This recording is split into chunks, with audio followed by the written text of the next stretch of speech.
Les obsèques de la reine et dans quelques mois le couronnement du roi, des actualités qui risquent de peser lourd sur l'économie britannique déjà très fragilisée. Entre 1,5 et 7 milliards d'euros de manque à gagner à cause des fermetures d'entreprises à répétition.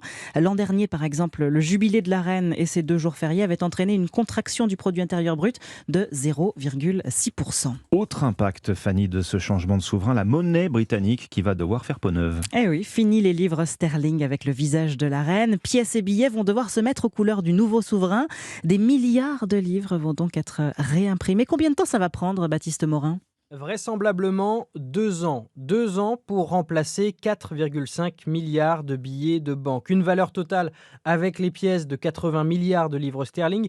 Il y aura une période de transition. Les portraits de Charles III et d'Élisabeth II cohabiteront avant qu'au fur et à mesure, celui d'Élisabeth ne disparaisse. Pour la petite histoire, la reine était devenue en 1960 le premier souverain à figurer sur un billet de banque britannique. Et la Grande-Bretagne n'est pas la seule concernée par ce changement. Des monnaies d'autres pays du Commonwealth vont aussi devoir être remplacées.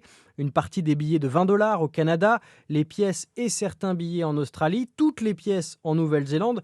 La Banque centrale des Caraïbes orientales va devoir revoir toutes les pièces et tous les billets qu'elle émet, notamment pour Saint-Vincent et les Grenadines. En attendant ce remplacement, la Banque d'Angleterre l'a bien précisé, la monnaie à l'effigie de la défunte reine continuera d'avoir cours légal partout. Baptiste Morin du service économie d'Europe 1.